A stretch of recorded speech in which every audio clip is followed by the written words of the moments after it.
You were smiling before. Don't stop just because you're in the chair. Okay. Then the second one is... My name is Sandra, and I embraced Islam 10 years ago at the age of 31.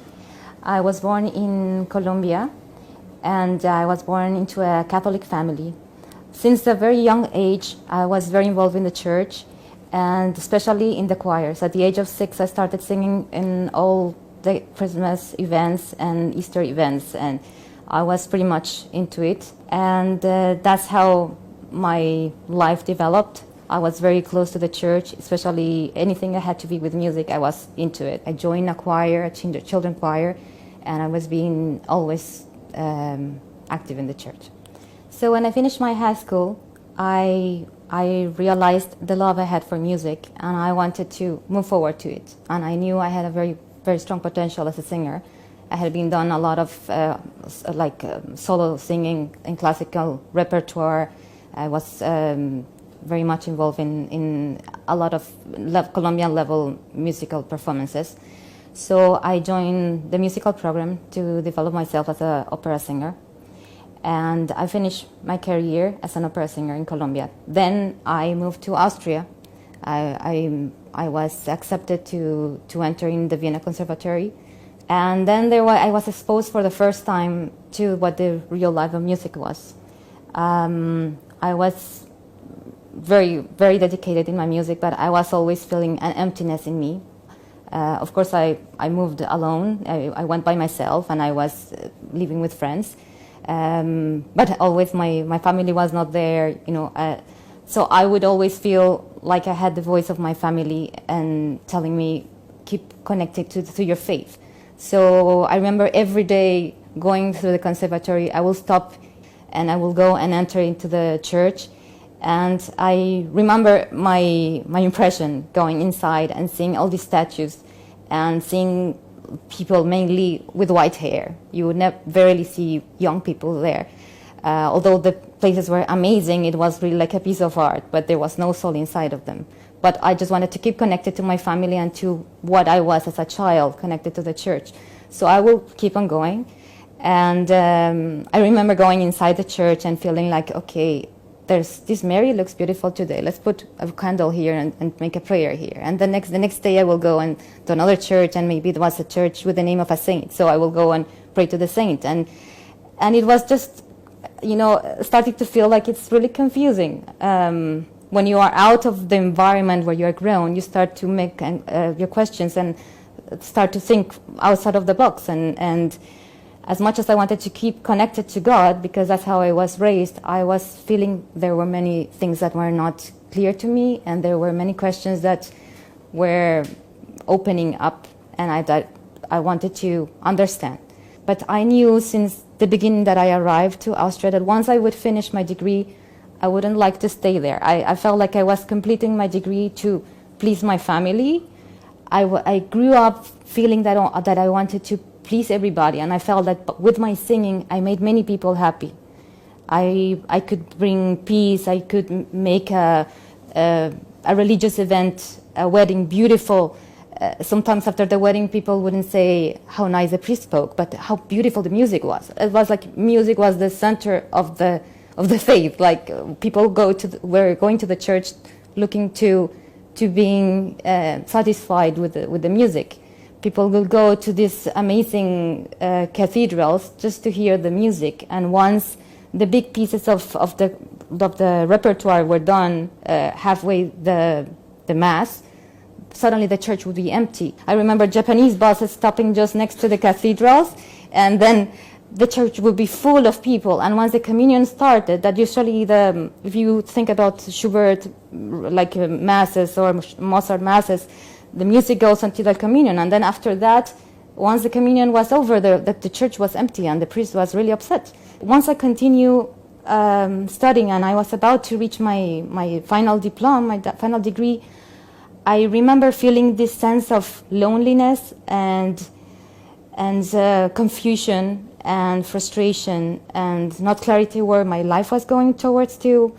I was raised to be somebody helpful in the society, very caring, very loving. My family has done amazing charity work, and I grew up with all that. And then I would see how the behavior of people in the music world was the opposite, an environment of one pushing the other one or doing things that were not right in order to show or to glow.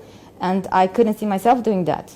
It was very difficult because I knew there was a big expectation behind what I was doing. So I remember very well, maybe 2 months before finishing my degree, and going, like, it was late, and I remember this prayer I did. And that day, I felt for the first time I'm not praying to a saint or to the Virgin or to Jesus. I felt I was praying with the real, truly God. And I was saying, please guide me. I'm completely lost.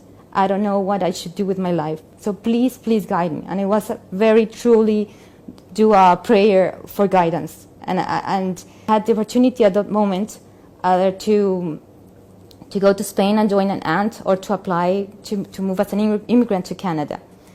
I applied, and it was amazing. After 3 months, just at the moment of my degree being finished, I got the acceptance to move to Canada. So I felt this is a clear sign. I should go there. Canada is an amazing place because it's very multicultural. I had the opportunity to see people from many places that I never had the opportunity before in my country or in Australia, just studying.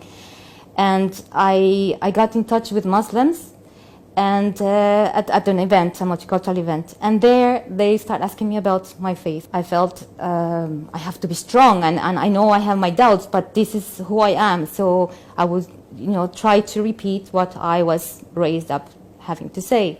But then, of course, as a diplomatic way, if somebody had asked me about my religion, I had to ask back. So it was the first time I was encountering Muslims, and so I was asking, okay, so what do you believe in? I didn't know anything about Islam, and I was amazed to know that in Islam, Maryam, the Virgin Mary in Catholicism, was a very important woman, one of the 4th most important women in Islam, and that Jesus, Isa, was a very important prophet, and that they had the same prophets that I grew up knowing in the Christianity. So I didn't know that. So I was really mesmerized. I felt like we are so close. I didn't know. I just heard always from the news, these people are doing things that are wrong. So I started to want to know more about Islam. I remember going to the priest in the university and asking him, what do you think about these questions I have? And I felt there was no answer. And then if I would go to Islam, I would see like so clear and pure, and everything is there. It's so close, but it completely started to answer all my questions. So Ramadan was coming soon.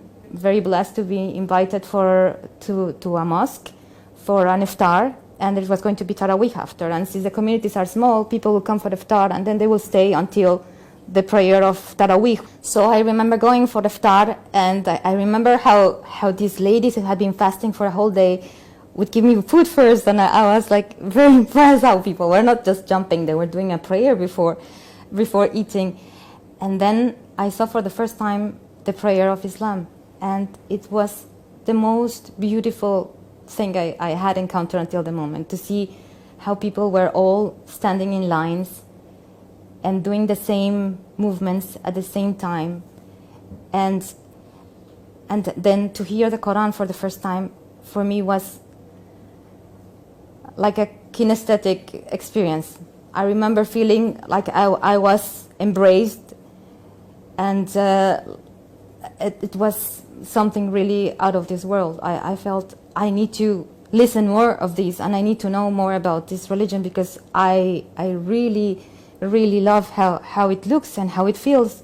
It was for me that really the spirituality was there, and I wanted more of it. And then I had the opportunity to compare both, and for me it was clear that what really the connection with the only God was in this Islam. So once I came back from Colombia, I had to do my shahada. That was for me. It was for me very clear. It took more or less like a year or like less than a year. But then it was just the beginning. You know, you need to learn so many steps, and you need to give yourself time. And of course, I didn't tell my family right away. I started chatting with them, especially with my brother who was present in Canada, then my parents over the phone. I would just throw questions. And then, of course, they start saying that there was something happening with me because I was making questions that I didn't do. And see, Jesus, did you know that Jesus is so important in Islam, but he's a prophet? Did you know that God doesn't have to die to forgive us? It's everybody's responsibility to perform in this life to gain heaven. It's not granted that because somebody does something for you, that means that you're going to go to heaven. Like, it's really up to each one.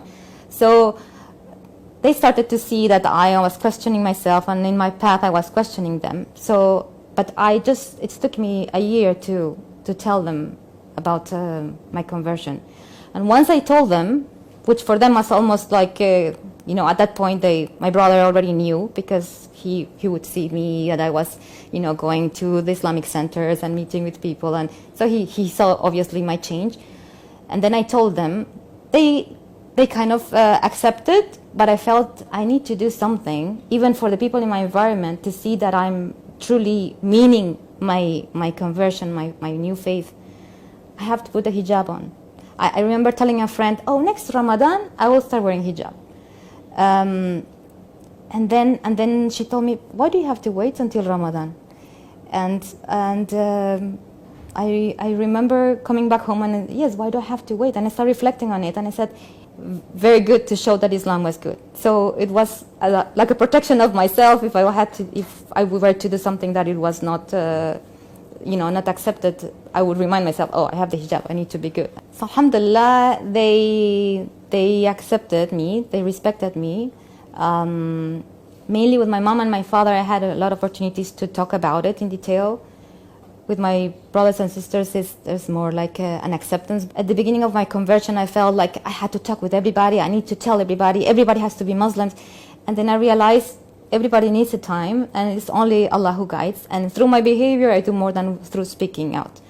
So every time I see them, they can feel it. And my du'as, they are always there, and I pray that Allah will guide them. Islam has been for me the greatest gift I ever had. Like, now I'm married, I have a daughter, and I keep on telling my husband and my daughter, I love you a lot, but for me, the first thing and the best thing that ever happened is Islam. It completely took away all the questions I had and all the anxiety I had, and gave me this peace and this light and this clarity that I didn't have before. I guess for me, the main concern was that I felt I have to give up my music, because I felt I couldn't deal with music and Quran at the same time. So there was a big transition there, but I ended up giving up music, and I completely never missed it after that. I felt that all the skills that I acquired through my studying, alhamdulillah, I was able to use them to learn about Quran, to learn how to read Quran, and to memorize, and to be able to learn the language. You and me and everybody and everything around us was born to submit to the Creator. Once you feel that you belong to Him, and that you know that you're going to meet Him after you die, you should not wait until this moment comes, because you never know when this moment might come. It might come tomorrow, and you don't want it to be too late. And the reward of being a Muslim is so much greater than all the difficulties that you might face in your transition. It is actually very, very easy if you hold yourself to Allah, and He will make everything easy for you. Just put your trust there. He will make the path for you. Sincere prayer to Him from the deepest place in your heart, and that will bring the clarity, and that will give you the strength that you need in order to make your decision.